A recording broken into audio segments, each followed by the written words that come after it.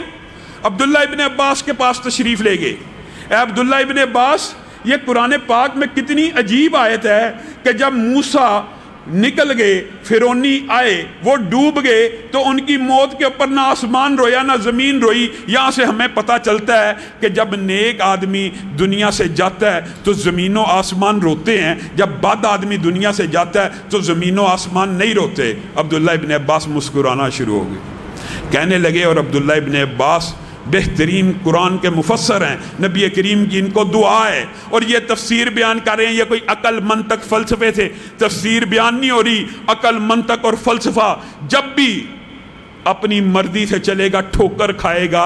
آج عصر حاضر میں جتنے فلسفی منطقی ہیں جی، یہ حدیث ہماری عقل میں نہیں آتی، یہ حدیث قرآن سے ٹکراتی ہے، حدیث قرآن سے نہیں ٹکراتی، تیری عقل حدیث سے ٹکراتی ہے۔ جی ہماری عقل میں یہ حدیث نہیں آئی۔ اگر عقل فیصل ہو، اگر عقل حاکم ہو، اگر عقل سے فیصلے کیے جائیں تو عقل تو قرآن کی آیت کی اگر انکاری ہو جائے تو کیسے اس کو روک سکتا ہے؟ یہ تیرے پاس کیا کلیہ ہے کہ نہیں عقل قرآن کی پابند ہے لیکن عقل حدیث کی پابند نہیں؟ یہ کہاں سے کلیہ آیا؟ عقل اگر آزاد ہے تو قرآن کا بھی انکار کر دے گی۔ قرآن میں ابراہیم کو آگ نے نہیں جلایا، عقل کہتی ہے جلنا چاہیے۔ کوئی ایسی عقل ہو سکتی ہے انکار کر دے؟ تو کیسے اس کو روک سکتا ہے؟ اس کا مطلب یہ ہے عقل کو تابع کر، ورنہ قرآن کے اندر بھی عقلی طور پہ کئی ایسے واقعات ہیں۔ لاٹھی سانپ کیسے بن گئی؟ لاٹھی نے دریا کو 2 ٹکڑوں میں کیسے تقسیم کیا؟ عقل کے اندر یہ واقعات، یونس مچھلی کے پیٹ میں 40 دن کیسے رہے؟ مریم کے گھر بچہ بن باپ کے کیسے پیدا ہوا؟ اگر عقل کو بے لگام چھوڑے گا تو کوئی عقل قرآن کے اوپر بھی اعتراض کرے گی۔ یہ تیری عجیب عقل ہے۔ نہیں میری عقل قرآن کے تابع ہے لیکن حدیث کے تابع نہیں ہے، یہ بد عقلی ہے۔ قرآن کے تابع بھی عقل ہوگی تو اصلاح ہوگی، حدیث کے تابع بھی عقل ہوگی تو اصلاح ہوگی۔ عبداللہ ابن عباس یہی بات کہہ رہے ہیں ہاں، ہر نیک بندہ جب دنیا میں نیکی کا کوئی کام کرتا ہے، سبحان اللہ کہتا ہے، الحمدللہ کہتا ہے، رکوع کرتا ہے، سجدہ کرتا ہے، نظر، روزہ، حج، زکوٰۃ، کوئی بھی نیکی کا کام کرتا ہے نا، اللہ نے آسمان کے اندر اس کے لیے ایک خاص دروازہ بنایا ہوا ہے، اس کے لیے ایک خاص دروازہ بنایا ہوا ہے جس سے اس کے نیکی کے عمل آسمان پہ چڑھتے ہیں۔ جب وہ سبحان اللہ کہتا ہے کہ وہ فلاں مسجد میں رہے، لیکن 7 آسمان کے اوپر اس کے لیے ایک دروازہ ہے، پہلے سے لے کے 7ویں آسمان تک ایک رستہ ہے، ایک زینہ، ایک سیڑھی ہے۔ پہلے آسمان کا دروازہ ادھر سے سبحان اللہ کا، ادھر سے دروازہ کھلتا ہے اور یہ سبحان اللہ عرش کے ارد گرد پہنچ کے چکر لگانا شروع کر دیتا ہے۔ ہر روز یہ دروازہ کھلتا ہے، تو جس وقت نیک آدمی فوت ہو جاتا ہے نا، اس دروازے کو بھی پتہ چل جاتا ہے اتنے گھنٹے گزر گئے، اتنا ٹائم گزر گیا، کوئی سبحان اللہ یہاں سے نہیں گزرا، کوئی اللہ اکبر یہاں سے نہیں گزرا، کوئی نماز یہاں سے نہیں گزری، کوئی سجدہ یہاں سے نہیں گزرا، وہ دروازہ زاروں کتار رونا شروع کر دیتا ہے۔ لکڑی کا بنا ہوا ممبر تھا، ذکر سے تھوڑی سی دوری ہوئی، وہ سسکیاں ہچکیاں لے کے رونا شروع ہو گیا۔ نبی کریم واپس آئے، آپ کا ممبر بن چکا تھا، وہ پرانا کھجور کی تنے کا ایک ممبر تھا، آپ کا جب نیا ممبر بن گیا آپ ادھر جانے لگے، وہ ممبر رونا شروع ہو گیا پرانا۔ نبی کریم صلی اللہ علیہ وسلم نے اس کو گلے سے لگایا، اس کو تھپکی دی، آپ کو اور مجھے کیا سمجھایا؟ اگر میں محمد صلی اللہ علیہ وسلم اس کو سینے سے لگا کے چپ نہ کراتا تو یہ قیامت تک روتا ہی رہتا۔